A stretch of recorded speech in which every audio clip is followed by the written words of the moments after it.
Well, a Labour-run council, here we go, has imposed a controversial new order to fine people £100 for swearing in the street. Do you know what? It just makes me want to go up to Thanet Districts and area and just walk up and down the street go swearing. bleep, bleep, bleep. This council is facing a legal challenge after adopting this public spaces protection order that bans behaviour that might distress people. Who is going to enforce it? How is it going to be enforced? What are they going to do with the money? Can they just actually do their job and sort out dog poo? It's literally policing language. I don't like swearing. I don't like swearing. I certainly wouldn't swear in front of children on the street. It's just...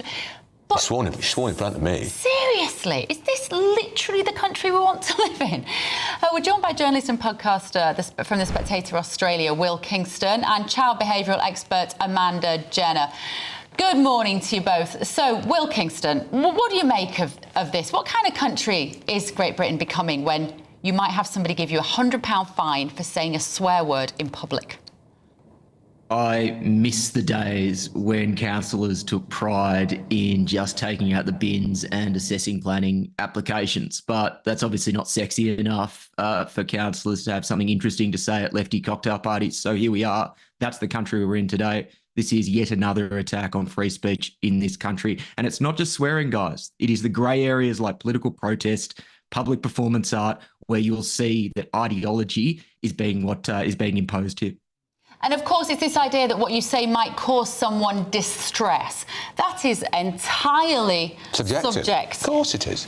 And also, what is a swear word? Well, a swear word in Australia might be different to a swear word in Thanet. Don't give us any examples, just pointing out that people in Australia do listen to us. But let's bring in Amanda Jenner, child behavioural expert. Amanda, do you think sometimes adults are a bit loose with language in front of children now, using profanities, let's say, and that we should be drawing a distinction for kids? Yes, I do. I mean, and the thing is, you know, you hear it all the time in the streets, and little children are like sponges and they pick these words up and, you know, in an awkward position, they just come out and say it.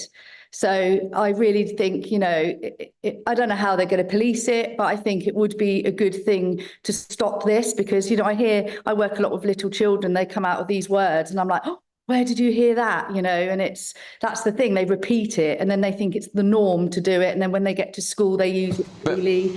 So, yeah, I think, you know, it is a good idea, but I don't know how they're going to implement it, to be honest. Amanda, I hear that. And of course, we don't want children growing up with bad language. In our house, if you swore, you had Palmolive soap shoved in your mouth and you didn't do that again in a hurry.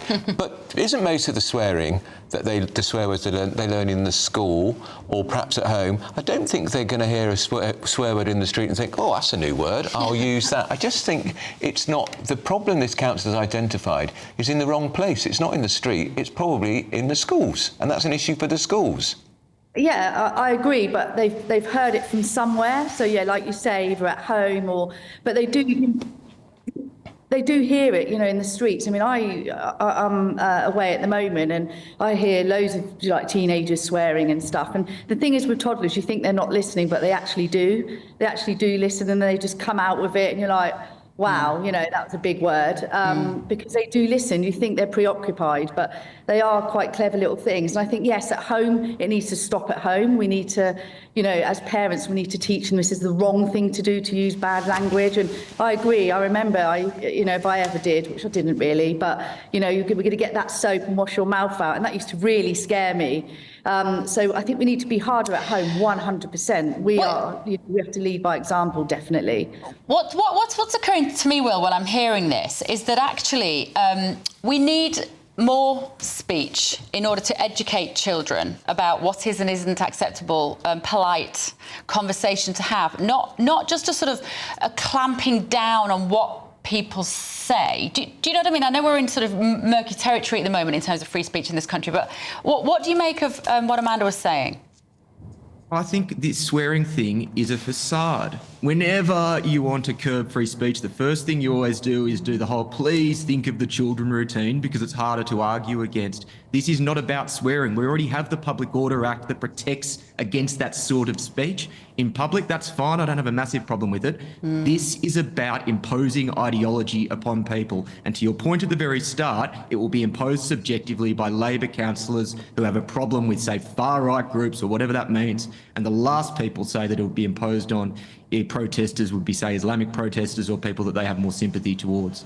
This is about ideology. It is not about swearing. How chilling is it to you, Will, that this is what's happening here in the UK now, that you can have some trumped-up councillor prepared to issue a £100 ticket if somebody doesn't like what you say, even if there are no consequences to what you say? I think it's very sad, but I think the right has just as much responsibility here as the left. We had 14 years of a Conservative government where they did nothing to support free speech. And to be honest, we've forgotten how to argue for free speech on first principles. Even the speech, which may be unpleasant or it may be even hateful, it is still better to hear that speech than the alternative, which is banning it. And not enough people are arguing like that and arguing effectively in modern Britain.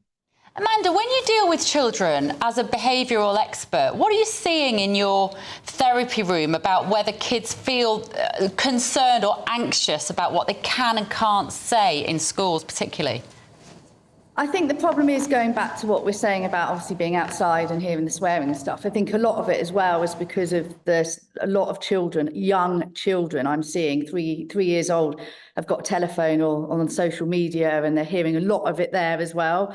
So I think you're in a very different world today. You know, when I was young, we didn't have any of it. And now children are playing these games that have got swear words in them and, you know, all this different language they're using. So I think, you know, it's very difficult for parents to police this. But I think, you know, schools could teach them a little bit more about the language they use. So we don't have this imposed £100 fine left, right and centre, because I think they'd make a lot of money if they walk the streets hearing everybody swearing. But I think we've just got to, you know, it starts at home and it continues in school, and it's about educating those children what's right and wrong. And the biggest thing I'm seeing is the lack of manners, which is a simple free thing that you can teach your children. And manners, because children are so addicted to these games and they don't want to get off them, they're losing it, their tempers, and you know, and I think it's manners. If we teach them basic manners, it's not, you know, it doesn't cost anything. Yeah, and that underpins so much. I feel like societally we've given up on that. It's almost like we've given up on that completely, Well, we the shouldn't. idea of decency. All right, that was journalist and podcaster from the Spectator Australia, Will Kingston, and child behavioural expert Amanda Jenner. Yeah, I never ever swore in front of my mum. Ever. Sometimes, and she gets really cross with me. Yeah, but mum didn't swear either, nor did my dad. Sometimes the right swear word in the right context is brilliant. Do you ever swear in front of your children?